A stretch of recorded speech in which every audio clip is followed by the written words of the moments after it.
কোনো স্ত্রী যখন তার স্বামীকে কষ্ট দেয় বিনা কারণে, কি দেয়? কষ্ট দেয়, তখন জান্নাতের হুরেরা বকতে থাকে তাকে আর বলতে থাকে, শোনো, তুমি তোমার স্বামীকে কষ্ট দিচ্ছ, তোমার স্বামী একজন মুমিন আল্লাহওয়ালা, আমরা হুরেরা তার জন্য অপেক্ষা করছি, তোমার কাছে সে বেশি দিন থাকবে না, আমাদের কাছে আসলে তোমার কথা তাকে আমরা ভুলাই দেব। স্বামী আর স্ত্রীর মধ্যে বিশ্বাসের যেন কমতি না হয়। আপনারা যারা স্বামী আছেন, আপনাদেরকে অনুরোধ করি, কখনো স্ত্রীর সাথে মিথ্যা কথা বলবেন না। আর যারা স্ত্রী আছেন, তাদের দায়িত্ব হলো কখনো স্বামীর সাথে মিথ্যা কথা বলা যাবে না। বিবির সাথে সারা বছর ভালোবাসা নাই, ভ্যালেন্টাইন্স ডে ফেসবুকের মধ্যে দেওয়ার নাম ভালোবাসা না। কিছু কিছু পরিবার আছে ঘরের ভিতরে কোনো শান্তি নেই, কিন্তু ফেসবুকে এমন এমন স্ট্যাটাস দেয় মনে হয় যেন তার ঘরে জান্নাত অবস্থান করতেছে। কিছু কিছু মানুষ আছে ফেসবুকে ফেরেশতা, কিন্তু আস্তা একটা শয়তান। হেতে ফেসবুকে কি মুফতি আজম। আমাদের কাজই হলো দিন রাত 24 ঘন্টা ইসলামের দাওয়াত দেই। বলেন কিসের দাওয়াত দেই? আর অন্য কোনো কাজ আছে? কিন্তু হেতে নামাজও পড়ে না, পর্দাও নাই, নিজের ইসলামও নাই, ইসলামিক পোশাকও নাই, কিচ্ছু নাই, হেতে মুফতি আজম। তো তুই ফেসবুকের মধ্যে মুফতি আজম ফেরেশতা না হইয়া ব্যক্তি জীবনে ফেরেশতা হইয়া দেখা, তখন বুঝবি। এরকম কিছু অসৎ মানুষ আছে না সমাজে? শুনেন, এটা মজার কথা বলি। পাশাপাশি বাড়ি, তো এক ঘরের মধ্যে ঝগড়া হয়, ডেলি হান্ডি পাতিলের আওয়াজ হয়, মারামারির আওয়াজ হয়। আরেকটা ঘরের মধ্যে কোনো শব্দ নাই। মনোযোগ আছে আপনাদের? কোনো শব্দ। 12 বছর গেছে এরকম। 12 বছর পরে যেই ঘরের মধ্যে মারামারি হয়, আওয়াজ হয়, হেতে মনে মনে কয় পাশাপাশি ঘর, ওর ঘরে কোনো মারামারি নাই, হান্ডি পাতিলের আওয়াজ নাই, ঝগড়া নাই, আমার ঘরে 12 বছর ধরে ঝগড়া, তার কাছে যে একটু তালিম নিয়ে আসি, তার বাসার মধ্যে ঝগড়া জাটি নাই কেন। গেছে যায় কয়, ভাইরে তুই বিয়ে করছ 12 বছর, আমিও বিয়ে করছি 12 বছর, কিন্তু তোর ঘরে তো স্বামী স্ত্রীর মধ্যে কোনো ঝগড়া নাই, মারামারি নাই, আওয়াজ নাই, কিন্তু আমার ঘরে তো ডেলি একবার ঝগড়া হয়, হান্ডি পাতিল দিয়ে ডিলি হয়।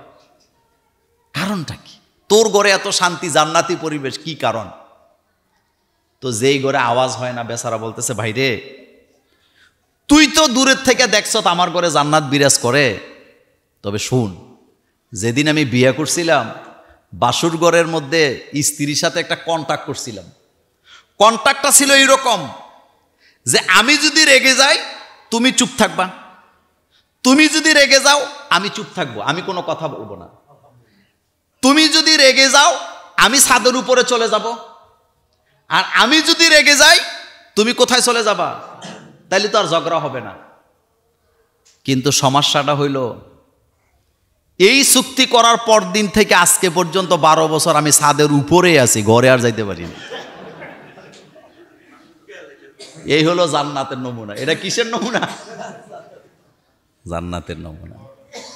শোনেন, ব্যয় না দিলে চলা। তবে একটা কথা মনে রাখবেন, শোনেন, স্বামী আর স্ত্রীর মধ্যে বিশ্বাসের যেন কমতি না হয়। আপনারা যারা স্বামী আছেন, আপনাদেরকে অনুরোধ করি, কখনো স্ত্রীর সাথে মিথ্যা কথা বলবেন না, কখনো বলবেন না। আর যারা স্ত্রী আছেন, তাদের দায়িত্ব হলো কখনো স্বামীর সাথে মিথ্যা কথা বলা যাবে না। আপনি যা করবেন স্বামীর বিশ্বস্ততা অর্জনের মধ্যে করবেন, স্বামীকে না জানায় কোনো কিছু করার চেষ্টা করবেন না, কারণ এটা আমানত। বলেন এটা কি? এটা আমানত। আপনি যা কিছু করেন জানায়া শোনায়া করবেন, তাইলে কি আর আমাদের দ্বারা কোনো অপরাধ হওয়ার সম্ভাবনা আছে? নেই। কথা কি বুঝাইতে পারলাম? এটা করবেন না,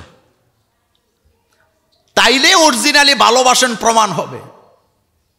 কিন্তু আপনি ভ্যালেন্টাইন্স ডে নামে ভালোবাসা শুভেচ্ছা দিয়া ফুল পোস্ট করে আপনি কখনো ভালোবাসা পাওয়ার সম্ভাবনা নাই। ইসলামিক পরিবারের চাইতে নিরাপদ বন্ধন পৃথিবীর কারো কাছে নাই। আপনি দেখেন, পৃথিবীতে তাকান, যারা ইমান, যারা মুসলমান, তাদের সংসার এখনো টিকে আছে, পরিবার টিকে আছে। বন্ধন টিকে আছে। কিন্তু যারা বেঈমান অভিশপ্ত জাতি, তাদের পরিবার ছিন্ন ভিন্ন, কেউ কারো কোনো খোঁজ খবর নেয় না। পৃথিবীতে মুসলমান ধর্মে যতটুকু আছে, নাফরমান তো সব জায়গায় থাকে, একমাত্র ইসলাম ধর্মে ছেলে মেয়েরা বাপ মার সেবা করে সবচেয়ে বেশি, অন্য কোনো ধর্মে খবরও নেয় না। এটা ইসলামের কারণে। বলেন কিসের কারণে? আর এটা আমাদেরকে এই নেয়ামত দিছে কে? সুতরাং ভালোবাসা দিবস বলতে কোনো দিবস আমাদের জন্য নাই। আর এটা ভ্যালেন্টাইন ডে অর্থ ভালোবাসা দিবস না, এটা এত মূর্খ যে নিজেরা বানাই লইছে। ভ্যালেন্টাইন একজন ব্যক্তির নাম, হেতে কেমনে কি সেকা টেকা খাইছে, এখন খ্রিস্টানরা এটারে বানাইছে ভ্যালেন্টাইন্স ডে। পাগল কোথাকার। আরে আমাদের ভালোবাসা তো শুরু হয়েছে আদম আলাইহিস সালামের জান্নাত থেকে। কোত্থেকে? ইয়া আদম মুসকুন আনতা ওয়া যাওজুকাল জান্নাহ, হে আদম তুমি তোমার স্ত্রী নিয়ে জান্নাতে থাকো। ওই জায়গায় আদম আর হাওয়ার মধ্যে ভালোবাসা আছে না নাই? আছে। তো ভালোবাসা তো জান্নাত থেকে শুরু হয়েছে আমাদের। আর আমাদের ভালোবাসা শেষ হবে কোথায় যাইয়া? ওই জান্নাতে যাইয়া। সেখানেও ভালোবাসা আছে না নাই? আরে মোমেন পুরুষদেরকে তো হুরেরাও ভালোবাসে। শোনেন, হাদিসে আসছে রাসূল সাল্লাল্লাহু আলাইহি ওয়াসাল্লাম বলেন, কোন স্ত্রী যখন তার স্বামীকে কষ্ট দেয় বিনা কারণে, কি দেয়?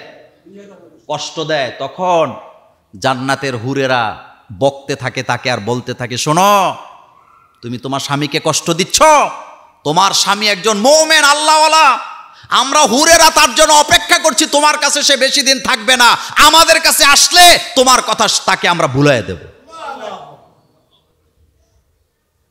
হুর শব্দের অর্থ হলো উত্তম সাথী, যারা আমানতের খেয়ানত করে না, যারা পরকিয়া করে না, ফাঁকি দেয় না, ভালোবাসার নামে নাটক করে না। তাহলে ভ্যালেন্টাইন্স ডে হলো অপসংস্কৃতি, এটা হলো অভিশপ্ত জাতির একটা সংস্কৃতি।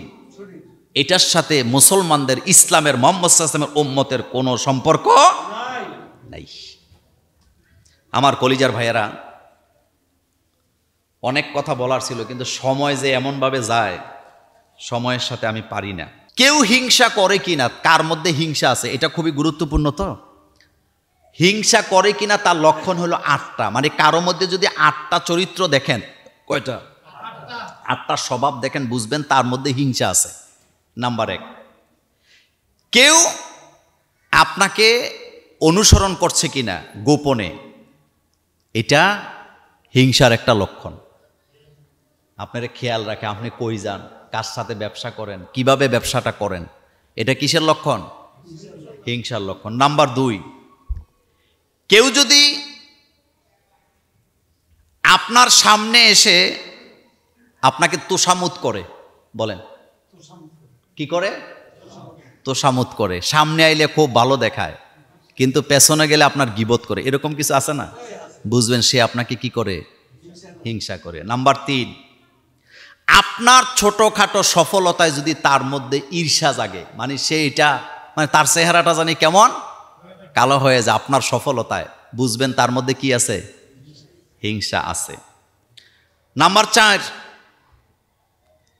যারা আপনার সামনে আসলে আপনাকে পরামর্শ দেয়, কি দেয়? কিন্তু পেছনে যায় বলে, আরে তার মতো মানুষ তে বেশি দিন টিকতো না দুনিয়াতে, তাইলে বুঝবেন তার মধ্যে কি আছে? হিংসা আছে। এরপরে আপনি খেয়াল করবেন, আপনার সামনে ভালো থাকুক, কিন্তু পিছে পিছে আপনার নামে উল্টাপাল্টা কথা ছড়ায় দেয় সমাজে, তাইলে বুঝবেন তার মধ্যে কি আছে? হিংসা আছে। এরপরে আপনি খেয়াল করবেন যে আপনার সামনে আইসা আপনাকে অযাচিত উপদেশ দিতে থাকবে, এটা করেন, এটা এমনি করেন, এটা হেমনে করেন, এটা করলে ভালো হবে, এটা এরকম করেন, এই ছেলেকে এইটা করেন, এই মেয়েকে এইটা করেন, কিন্তু ভিতর কিনা ভালো। এরকম লোক আছে না? আপনার ঘরে 1 কাপ চা খাওয়ানোর লেগে আসে, আইসা কিন্তু আপনার মূলত আইসে কি খাওয়ানোর লেগে? চা খাওয়ার জন্য। আইসা আপনার ঘরের খোঁজ খবর নেয়, বুঝবেন তার মধ্যে কি আছে? এরপরে আপনারে জিজ্ঞেস করবে, ভাই এত টাকা ব্যবসা করে লাভ করো কেমনে, এটাই কেমনে হয়, তুমি তো খুব ভালো চলতেছ। বারবার যদি জিজ্ঞেস করে, তাইলে বুঝবেন তার মধ্যে কি আছে। কারণ মোমেন কখনো কারো পিছনে জাসুসি করে না, বরং তার জন্য দোয়া করে। বলেন কি করে? যে আল্লাহ তারে আরো অনেক ভালো রাখুক, ভালো কিছু। এরপরে আপনার বিরুদ্ধে মানুষকে উস্কায়ে দিবে। কি দিবে? উস্কানি দিবে। বুঝবেন তার মধ্যে কি আছে? হিংসা আছে। আমার কলেজের ভাইয়েরা, আগামী জুমাতে আমরা রমজানের প্রস্তুতি নিয়ে আলোচনা করব ইনশাআল্লাহ। আল্লাহ যেন আমাদেরকে কবুল করেন।